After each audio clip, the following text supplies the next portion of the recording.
Sila Bagan. Terima kasih. Terima kasih Datuk Yang Dipertua.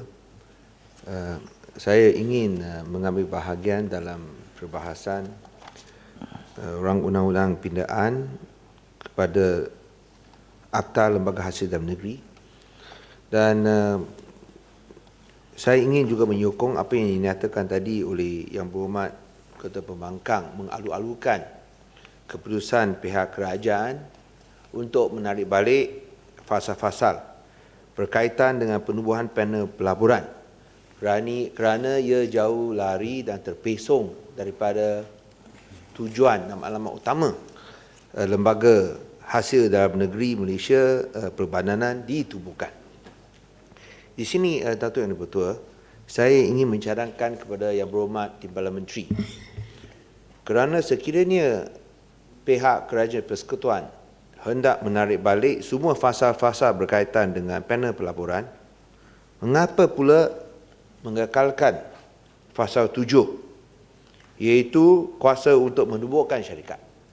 Kerana ini adalah satu fasal consequential dengan izin. Ini adalah consequential clause ekoran daripada penubuhan panel pelaburan. Kerana tanpa panel pelaburan, saya rasa ia tidak bermakna langsung. Mengapa pula perlu ada kuasa untuk menubuhkan syarikat? Nah, saya ingin membaca pasal yang dicadangkan, lembaga boleh dengan kelulusan menteri menubuhkan syarikat di bawah Akta Syarikat untuk menjalankan dan bertanggungjawab pada atau terlibat dalam apa-apa projek, skim atau perusahaan yang telah dirancangkan atau dijalankan oleh lembaga dalam melaksanakan fungsinya atau menjalankan kuasanya di bawah akta ini. Dan yang betul, sekiranya ada panel pelaburan, memang fasal 7 ini adalah sesuai untuk melaksanakan dan memenuhi keperluan menjalankan tugas-tugas panel pelaburan. Tapi apabila panel pelaburan pun telah digugurkan, seperti mana yang diumumkan oleh Yang Berhormat Timbalan Menteri ini tadi, saya rasa fasal ini tidak relevan langsung. Oleh itu, saya ingin mencadangkan bahawa ia juga harus digugurkan. Kalau tidak, ia hanya menjadi satu hiasan saja yang tidak akan diguna pakai oleh pihak lembaga hasil dalam negeri. Kecuali mungkin nak buat apa-apa menerusi backdoor atau pintu belakang. Nah, ini yang kita nak elakkan, supaya panel pelaburan telah pun digugurkan, jangan-jangan pula ada penubuhan syarikat yang boleh memenuhi hasrat seperti secara pintu belakang. Dan saya rasa itu tidak sesuai, kerana kalau kita lihat fungsi dan juga tugas-tugas yang telah dipertanggungjawabkan di bawah akta ini yang sedia ada sudah memadai dan sudah mencukupi untuk membolehkan lembaga hasil dalam negeri menjalankan tugas mereka, iaitu mengutip cukai, memastikan tidak ada evasion, bukan avoidance. Avoidance itu tentulah sah dari segi perundangan, tapi evasion untuk memantau dan memastikan tidak ada sebarang evasion, tax evasion. Tetapi apakah hasrat, apakah matlamat untuk menubuhkan syarikat, menjalankan projek, menjalankan skim, menjalankan perusahaan? Apabila kita cakap tentang projek, saya rasa ada pelbagai bayangan yang akan terlintas dalam fikiran kita. Projek, wah sekarang itu lembaga hasil negeri jalankan projek. Skim, perusahaan, ini lagi baca lagi besar. Nah, saya rasa itu harus juga digugurkan supaya kita dapat mengekalkan kemurnian tugas lembaga hasil dalam negeri, iaitu semata-mata mengutip dan juga memastikan tidak ada sebarang evasion. So, saya harap perkara ini dapatlah dipertimbangkan. Dan di sini pihak parti DAP menentang keras sebarang usaha untuk menubuhkan panel pelaburan. Sungguh pun kita tahu, seperti yang dijelaskan tadi oleh Yang Berhormat Timbalan Menteri, kita tidak akan, atau panel pelaburan ini tidak akan menggunakan cukai yang dikutip untuk usaha tersebut, tapi akan menggunakan dana yang diberikan oleh pihak Kerajaan Persekutuan. Tapi saya rasa kita sudah ada terlalu banyak panel pelaburan. Di sini ada, di situ ada, di mana-mana pun ada. Bukan sahaja apa yang tadi disebut EPF, KWAP yang sedia ada, sampai NDB pun ada. Bermaharajalela dengan membuat pelaburan menerusi bond-bond yang mereka terbit ataupun mereka dapat daripada pasaran antarabangsa. Sampai mantan Perdana Menteri pun telah menyatakan adalah tidak kena pada tempatnya untuk menjalankan perniagaan menerusi pinjaman. Kalau nak jalankan perniagaan, mestilah menerusi lebihan, bukanlah menerusi defisit ataupun pinjaman. Dan saya rasa dalam sepanjang kerjaya politik saya, banyak yang kita tak setuju dengan mantan Perdana Menteri, tapi kali ini mungkin kita setuju dengan pandangan mantan Perdana Menteri Tun Dr. Mahathir yang menyatakan itu tidak betul. Takkan kita nak jalankan perniagaan semata-mata bergantung dengan bond saja. Dan sekarang jumlah ini pinjam mencecah 38 bilion ringgit. Itu bukanlah satu jumlah yang kecil, tak betul. 38 bilion ringgit. Dan kalau kita lihat dari segi pulangannya pun tak cukup untuk kos operasinya, kos pengurusannya. Akhirnya macam mana nak bayar? Nah, saya rasa itulah yang ditimbul oleh pihak kita, dan Tun mantan Perdana Menteri pun setuju bahawa itu sesuatu yang beliau tidak jalankan semua daripada pinjaman, sehingga Malaysia akan akhirnya hutang sekeliling pinggang. Nah, saya rasa itu bukanlah satu model, satu nilai yang kita hendak anak-anak kita serasi. Bukanlah yang kita nak terapkan mereka dengan nilai hutang, bahawa nak buat apa-apa, hutang tak apa, seakan-akan tak perlu bayar. Nah, itulah mungkin sebabnya Kerajaan Persekutuan kita boleh lihat dari segi hutang Kerajaan Persekutuan meningkat 100% dalam 7 tahun ini. 2007 hingga sekarang 266 bilion pada akhir 2007 sampai 542 bilion sekarang. Mungkin lebih 100%. Ini membimbangkan. Tapi yang lebih membimbangkan ialah household debt, iaitu hutang isi rumah secara peribadi yang naik sampai 86.8% GDP, iaitu yang kedua tinggi di benua Asia. Nah, saya rasa itu yang amat membimbangkan kerana akhirnya beban hutang ini terletak di bahu rakyat biasa. So, apakah usaha untuk meringankan beban mereka? Tambah lagi minyak pun naik, GST pun akan dikenakan. Nampaknya tambah beban, tak nampaknya macam mana ia dikurangkan. Dan itulah sebabnya saya rasa di sini kita harap pencerahan boleh diberikan oleh pihak kerajaan dan pihak yang berhormat Timbalan Menteri. Kerana sehingga sekarang kita lihat hanya bahawa itu harga petrol minyak itu tentulah disebutkan rendah, tapi kita tak faham mengapa harga minyak sedunia turun, tapi di Malaysia pula naik. Di India turun 4 sen. Di United Kingdom turun 27 sen. Tetapi di Malaysia pula naik 20 sen. Kita harap boleh dapat pencerahan kerana ini bercanggah dengan apa yang berlaku di dunia sekarang. Kalau harga sedunia naik, baru ikut naik. Takkan harga sedunia turun, kita pula terbalik, kita pula naik. Dan saya rasa ini yang tidak difaham oleh rakyat yang sentiasa ditanya-tanyakan.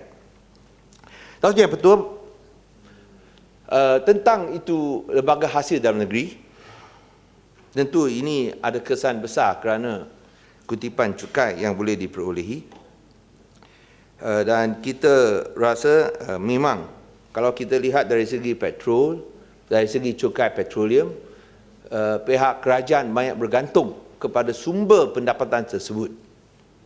Dan kita boleh lihat bahawa pihak Kerajaan Persekutuan cuba memperluaskan asas kutipan cukai dengan mengenakan GST. Dan di sinilah yang kita selalu bertanyakan, adakah kita mempunyai kapasiti tersebut untuk menampung GST tersebut. Kerana saya rasa dari segi impaknya, yang disebut-sebutkan jumlah yang akan dikutip ialah sebanyak 33 bilion ringgit. Nah, kalau kita tolak dengan apa yang dikutip sekarang daripada sales tax, iaitu cukai jualan, kira-kira 14 bilion, akhirnya mungkin pihak Kerajaan Persekutuan akan kutip tambahan 20 bilion ringgit. Dan ini akan dikenakan ke atas beban rakyat biasa. Jumlah angka yang kita terima, Datuk Yang di-Pertua, amat berbeza-beza. Ada yang cakap 27, ada yang cakap 33. So, saya harap bahawa Yang Berhormati Perdana Menteri boleh memberikan pencerahan. Apakah jumlah sebenarnya yang dianggarkan boleh dikutip ekoran daripada pelaksanaan GST pada tahun depan? Adakah apabila ia dilaksanakan secara komprehensif dan secara keseluruhan, jumlah yang dikutip ialah 33 bilion. Net effect, apakah net effectnya? Saya rasa itu yang kita hendak tahu supaya kita boleh berbahas berdasarkan fakta. Kita tidak berbahas berdasarkan emosi. Dan kenyataan dikeluarkan bahawa ini tidak akan menyebabkan inflasi, ini akan membantu itu ekonomi. Saya rasa kita nak lihat di mana datang daripada alasan tersebut. Dan di sini Datuk Yang kita pun harap bahawa mekanisme pelaksanaannya, kita harap ia boleh dijelaskan dengan pelbagai bahasa supaya dapat diketahui dengan lebih mendalam oleh pihak-pihak, bukan sahaja syarikat-syarikat tapi juga orang-orang biasa. Dan selagi perkara sedemikian tidak dilaksanakan, saya bimbang apabila ia dilaksanakan pada tahun depan, ini akan menghadapi banyak masalah-masalah. Dan oleh sebab itu, saya harap perkara ini dapatlah diperkasakan, intensify. Kalau tidak, saya rasa bukan saja kekeliruan, tapi akan menimbulkan banyak kelang kabut apabila dilaksanakan. Tentulah saya sendiri dasar pihak kami ini menentang, tapi dari segi pelaksanaan mekanismenya, kita harap juga pencerahan daripada pihak Yang Berhormat Perdana Menteri.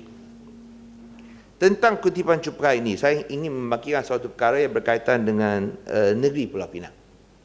Mengikut satu jawapan yang diberikan oleh Yang Amat Berhormat Menteri Kewangan, di antara 2000 hingga 2008, dari aspek custom dan cukai yang dibayar oleh negeri Pulau Pinang, iaitu baik daripada syarikat maupun daripada individu, jumlah kutipan untuk 8 tahun ini, 2000 hingga 2008, adalah sebanyak 25,670 juta ringgit. Tapi yang diberikan balik kepada kerajaan negeri adalah hanya 794 juta ringgit, iaitu 3% saja.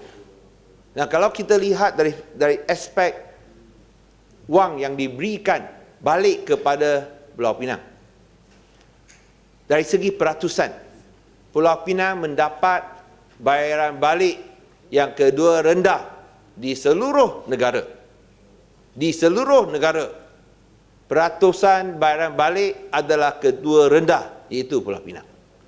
Yang lain negeri dapat lebih. Dan inilah di antara 2000 hingga 2008. Saya hendak tahu apakah jumlah itu daripada 2009 hingga sekarang. Adakah ada penambahbaikan ataupun keadaan jadi lebih buruk ataupun masihlah status sama. Dan saya ingin meminta Yang Berhormati Perdana Menteri atau pihak kerajaan untuk menimbang, kalau hanya dapat balik 3% daripada cukai yang dibayar kepada pihak Kementerian Kewangan atau LHDN, saya rasa adalah terlalu kecil. Dan inilah aspek-aspek yang kita rasa di mana sumbangan yang diberikan oleh rakyat dan juga syarikat Pulau Pinang tidaklah dibalas balik dengan pulangan yang sewajarnya.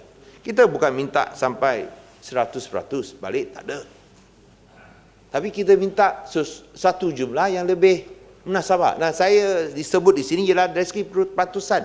Bayaran yang diberikan hanya dapat 3% balik saja. Kalau dibanding dengan negeri-negeri lain, adakah satu sekurang-kurangnya satu benchmark dengan izin dari negeri petua? Kita tahu tentu ada negeri yang lain perlukan yang lebih, tapi sekurang-kurangnya ada satu kadar minima. Kadar minima yang akan dibayar kepada negeri. Dan kalau ada keperluan yang lebih daripada negeri lain, mereka boleh dapat lebih. Tapi sekurang-kurangnya ada kadar minima. Kerana kalau kita hanya sekadar 3%, saya rasa itu memang tidak betul dan itu adalah suatu tindakan diskriminasi ke atas rakyat Pulau Pinang. Saya difahamkan bahawa dari segi duty custom, jumlah yang dikutip telah meningkat. Saya hendak dapat kepastian kerana ini adalah satu laporan yang saya baca. Saya hendak dapat kepastian sama ada ini benar tidak, Datuk Yang Bertua. Kerana mengikut maklumat yang dilapor daripada pihak custom, daripada Pulau Pinang telah kutip sebanyak 30,379 juta ringgit pada tahun 2011. Iaitu satu peningkatan 2 bilion ringgit kerana berbanding dengan 28.32 bilion ringgit pada tahun 2010. Dan saya rasa itulah jumlah yang begitu besar di mana kita boleh lihat sumbangan sungguh pun negeri yang kedua kecil, tapi dari segi sumbangan ekonominya bukanlah satu jumlah yang kecil. Kita harap dapat perhatian dan juga dapat pulangan yang lebih adil dan lebih saksama untuk negeri Pulau Pinang. Datuk Yang Bertua, saya rasa perkara yang terakhir yang saya nak bangkitkan ialah perlunya pihak SDN menjalankan tugasnya dengan telus supaya tidak ada sebarang syak wasangka ia akan digunakan oleh pihak kerajaan untuk motif-motif politik.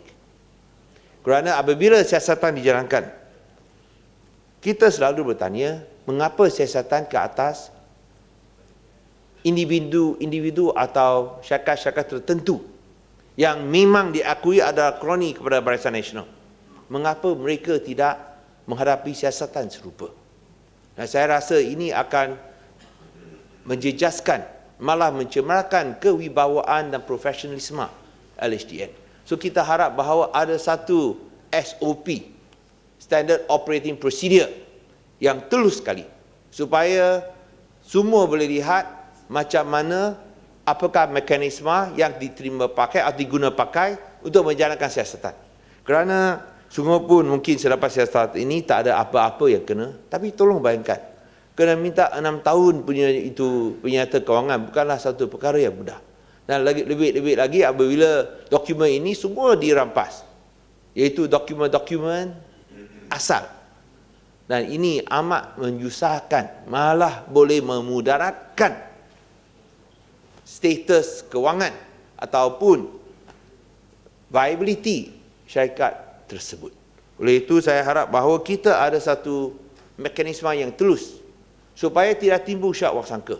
Nah, kalau timbul syak wasangka sedemikian, saya rasa apabila kewibawaan dipersoalkan, ini akan sedikit sebanyak menjejaskan usaha bahawa memang pengutipan cukai dijalankan secara adil dan saksama. Dan itulah saya harap bahawa biarlah pihak pegawai-pegawai menjalankan tugas mereka tanpa campur tangan. Dan dengan adanya satu mekanisme yang telus ini, mereka boleh menunaikan tanggungjawab, saya rasa mengikut peruntukan-peruntukan yang ditetapkan di bawah Akta ini. Sekian, terima kasih.